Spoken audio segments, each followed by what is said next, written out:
আল্লাহ বলেন, আলা বিযিকরিল্লাহি তাতমাইন্নুল কুলুব। জেনে রাখো, তোমার যেই দিলটা আছে, অন্তরটা আছে, মনটা আছে, এটা শুধু আল্লাহর জিকিরেই শান্তি পায়, আর কিছু দিয়ে সে শান্তি পায় না। তার বেঁচে থাকার একটাই অবলম্বন, সেটা হলো জিকরুল্লাহ, আল্লাহকে মনে রাখা, আল্লাহকে স্মরণ করা, আল্লাহর সাথে কথা বলা। কার সাথে কথা বলা?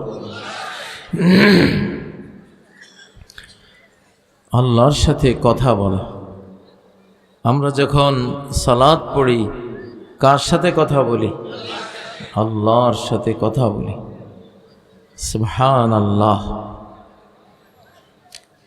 এই দুনিয়াতে যতদিন হায়াত আছে, মন ভরে আল্লাহর সাথে কথা বলা যাবে।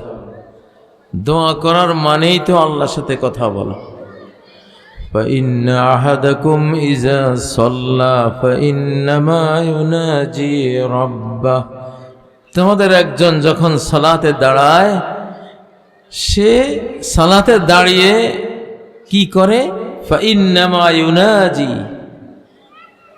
সে মুনাজাত করে, একান্তে কথা বলে। আল্লাহ একা, সেও একা, সে তার রবের সাথে একান্তে কানে কানে সে কথা বলে। কিয়ামতের ময়দানে ভয়ের ছোটে আল্লাহর সাথে কথা বলবে। নবীরাও ভয়ে ঠক ঠক করবে, সাহস করবে না আল্লাহর সাথে কথা বলতে। শুধু আল্লাহ যাকে পারমিশন দেবেন সে বলবে। লা ইয়ামলিকুনা মিনহু খিতাবা।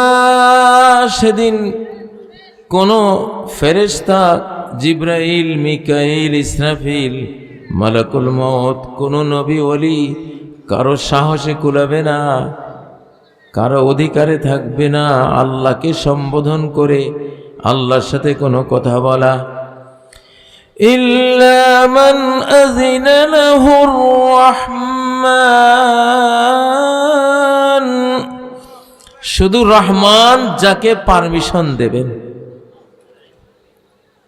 এবং ওয়াকালা সাওয়াবা, যে সঠিক কথাটা বলতে পারবে, শুধু সেই সেদিন আল্লাহর সাথে কথা বলতে পারবে। কিন্তু বেঁচে থাকাকালে এই পৃথিবীর সবার অধিকার আছে, আম পারমিশন আছে, ইজনে আম আছে, গণ অনুমতি আছে। যখন মন চায় তোমরা আমার সাথে কথা বলো। সুবহানাল্লাহ, কত বড় সুযোগ, ঠিক নয় কি? وقال ربكم ادعوني استجب لكم।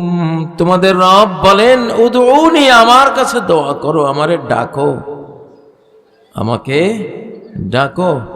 ডাকলে আস্তাজিব লাকুম, আমি তোমার ডাকে সাড়া দেব। আল্লাহু আকবার। এই পৃথিবীতে থাকার তো নিয়ম আছে নাকি নাই? থাকার নিয়ম আছে। নিয়মটা কি? আল্লাহকে সাথে নিয়ে থাকা। কাকে সাথে নিয়ে থাকবেন? নাকি নিজের বন্ধু সার্কেল? ওরা থাকবে, ওরা হলো দেহের সঙ্গী, ঠিক না? থাকবে, ফ্রেন্ড সার্কেল থাকবে, মা বাবা থাকবে, স্ত্রী পরিজন থাকবে, নিজের পাড়া প্রতিবেশী থাকবে, আত্মীয় স্বজন থাকবে, কিন্তু মনটা থাকবে শুধু কার সাথে? এই দুনিয়াটাকে, দুনিয়ার সাথীদেরকে, দুনিয়ার যারা আছে তাদেরকে দেহ দিয়ে বরণ করতে হয়, দেহের পাশে রাখতে হয়, দেহের সাথী বানিয়ে রাখতে হয়। আর মনের সাথী কাকে বানাতে হয়? আলা বিযিকিরিল্লাহ। একটাই তোমার এই মন, এই অন্তর শান্তি পাওয়ার জিনিস দুইটা নাই পৃথিবীতে। কয়টা আছে? আলা বিযিকিরিল্লাহ। আল্লাহর জিকির করলে, আল্লাহর কোরআন পড়লে, আল্লাহর কোরআনের এই মাহফিলে মজলিসে বসলে, আল্লাহকে নিয়ে কোনো ভাবলে, আল্লাহর কাছে প্রার্থনা দোয়া করলে, তখনই তোমার মনটা কেবল শান্তি পায়। ঠিক না বে ঠিক? মাছেরা শান্তি পায় কোথায়? পানিতে। আল্লাহু আকবার। আমি যদি একটা রুই মাছ পুকুর থেকে ধরে এনে এইখানে রাখি, তাকে পুষ্পস্তবক অর্পণ করি, মাছটাকে যদি উন্নত মানের কম্বল একটা গায়ে দেই, স্প্রে দেই, তাই না, মাছের গলায় যদি স্বর্ণের অলংকার পরাই দেই, হ্যাঁ, তারপরে মাছের সামনে অনেক খাবার দাবার রাখি, আর বলি, মাছ, জীবনে কোনোদিন এত সম্মান পেয়েছো তুমি? আজকে তুমি স্টেজে, আজকে তোমার কত সম্মান, কত মর্যাদা, এত লোক এখানে, বড় বড় আলেমরা বক্তৃতা করতেছে, সেই মজলিসে তুমি আসতে পেরেছ, ঘুমাও শান্তি মতো। মাছটা কি বলবে? যে জালিম দেখেছি, তোর মতো জালিম তো দেখি নেই। হ্যাঁ, তুই আমাকে মারলি, আবার কষ তুই, আমি শান্তিতে ঘুমাইতাম। আমি তো একটু পরে আমার জান যাইতেছে, আমার তো নিঃশ্বাস এখন বন্ধের উপক্রম। ঠিক না? আল্লাহ, মানুষের মনটাও এই দুনিয়াতে ঠিক পানির মাছের মতো, পানির মাছের মতো। মাছটা পানি ছাড়া কখনো বাঁচে না। মানুষের মনটাও আল্লাহর জিকিরের সাগর ছাড়া বাঁচে না, আল্লাহর জিকিরের দরিয়া ছাড়া বাঁচে না। আল্লাহর জিকিরই হলো মানব মনের সাগর, মানব অন্তরের নদী, মানব অন্তরের বিল, ঝিল, পুকুর, দিঘি। এখানেই এই আল্লাহর জিকিরের ভিতরে মানুষের মনটাকে রক্ষা করা যায়।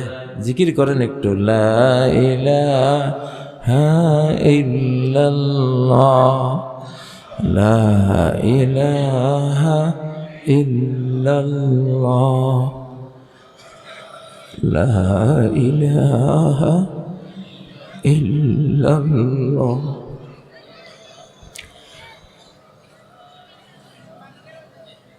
যুগ যুগান্তরে মানুষ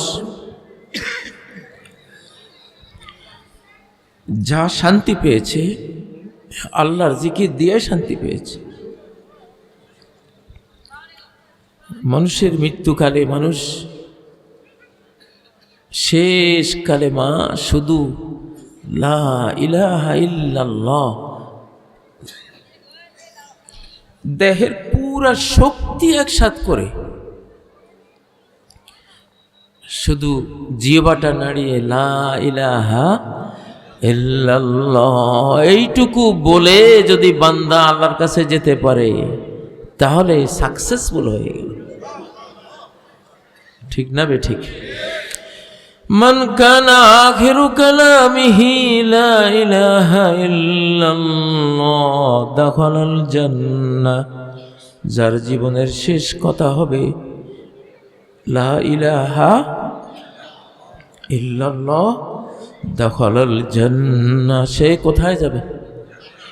জান্নাতে যাবে। জান্নাত কার? আল্লাহর। আর সে কার নাম নিয়ে মরছে? আল্লাহর নাম নিয়ে তো সে যাচ্ছে। অতএব সে কোথায় যাবে? জান্নাতে যাবে। তো জীবনের শেষ কথা লা ইলাহা ইল্লাল্লাহ হোক, এটা কারা চান?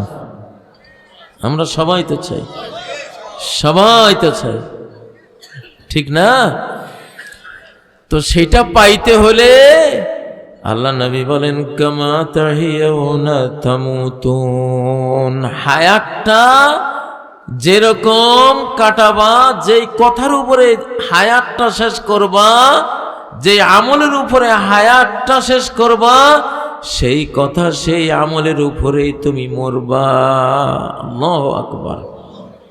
যদি লা ইলাহা ইল্লাল্লাহ সুবহানাল্লাহ আলহামদুলিল্লাহ এগুলি জপতে জপতে জীবন শেষ করো, তাহলে জীবন শেষে মুখের মধ্যে তোমার সিনেমার গান আসবে না। মুখের মধ্যে সিনেমার গান আসবে না। কি আসবে? লা ইলাহা ইল্লাল্লাহ। সত্য জ্ঞানী মানুষকে যে আল্লাহকে নিয়েই জীবনটা কাটায়। ও ভাইয়েরা, আমরা যে এখন মাহফিলে আসছি, কার জন্য আসছি?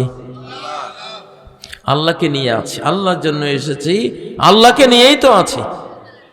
নবী সাল্লাল্লাহু আলাইহি সাল্লাম হেরা গুহায় যে বার্তা পেয়েছেন, সেই বার্তা কে পাঠিয়েছেন তার কাছে?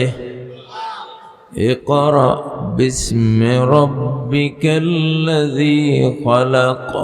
পড়ো তোমার রবের নামে যিনি সৃষ্টি করেছেন। তো আল্লাহ তো পড়তে বলেছেন, পড়তে বলেছেন, স্টাডি করতে বলেছেন, গবেষণা করতে বলেছেন, বুঝতে বলেছেন। তো এটা তো ফরজ অর্ডার। কি ফরজ অর্ডার? এখন এই পড়ার কোনো ইন্টারভিউ নেওয়া হবে কি না? হবে।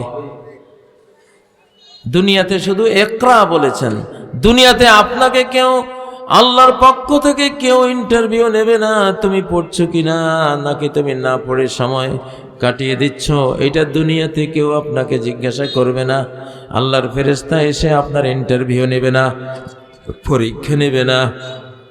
কিন্তু এক জায়গায় ধরা আছে, এক জায়গায় শক্ত কঠিনভাবে ধরা আছে। সেই ধরাটা কোথায়? কবরে। কোথায়?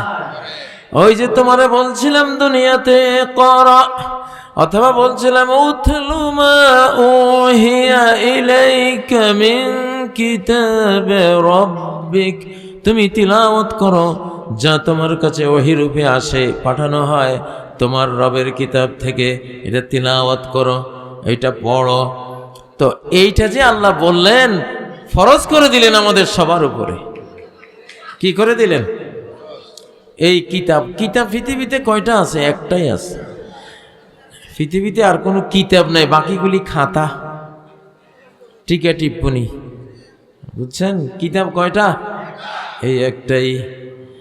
এটা যে দুনিয়াতে পড়তে বলেছেন, আপনি ভাবছেন পড়লে কি না পড়লে কি? আপনি পড়লেন কত ইংলিশ বুক, কত বিজ্ঞানের বই পড়লেন, কত বাংলা সাহিত্য পড়লেন, কত কিছু আপনি পড়লেন, কত কবির, কত প্রবন্ধিকের প্রবন্ধ পড়লেন, কিন্তু কোরআন পড়লেন না।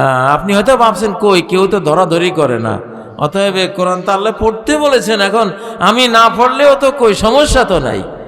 বাইরে সমস্যা তো হবে, সেটা হবে এমন জায়গায় যেখানে সমস্যা হলে একবার আটক হয়ে গেলে আর বাঁচার কোনো উপায় নাই। সেটা কোথায়? মাটির নিচে। কোথায়?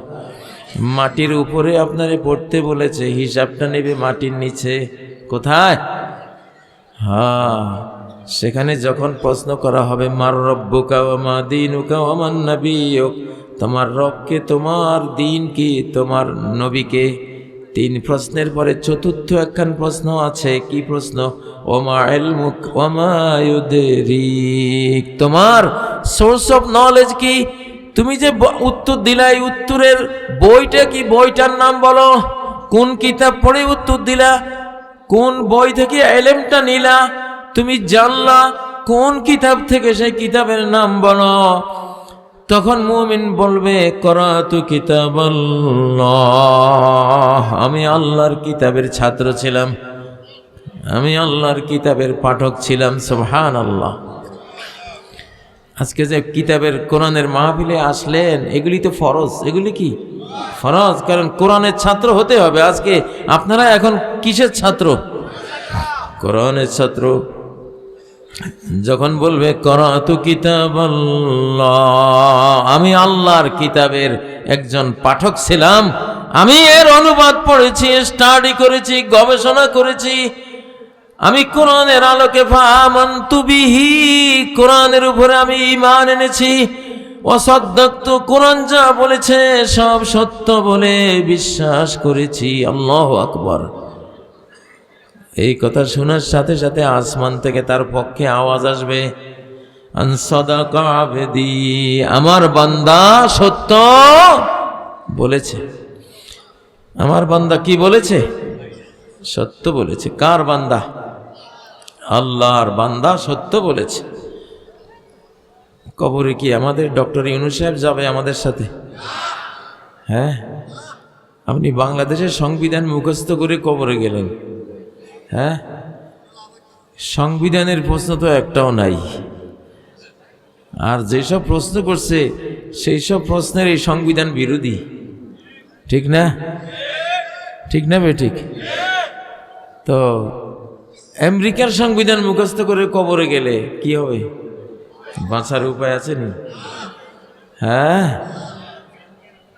ওরে বাবারে, যখন প্রশ্ন করবে কোরআন না পড়ে তুমি দুনিয়ার আইনস্টাইনের বই পড়ে কবরে গেলা, তুমি নিউটনের বই পড়ে কবরে গেলা, অ্যালজেব্রা পড়ে কবরে গেলা, তুমি কত ম্যাথ পড়ে কবরে গেলা, তুমি কত কেমিস্ট্রি পড়ে কবরে গেলা, তুমি স্টোরি পড়ে ইতিহাস পড়ে কবরে গেলা, অ্যাস্ট্রোনমি পড়ে মহাকাশ বিজ্ঞান পড়ে কবরে গেলা, ভূতত্ত্ব বিজ্ঞান পড়ে কবরে গেলা, তুমি কত মানুষের কত জীবনী পড়ে কবরে গেলা, সবই পড়লা, কিন্তু কোরআন পড়লা না।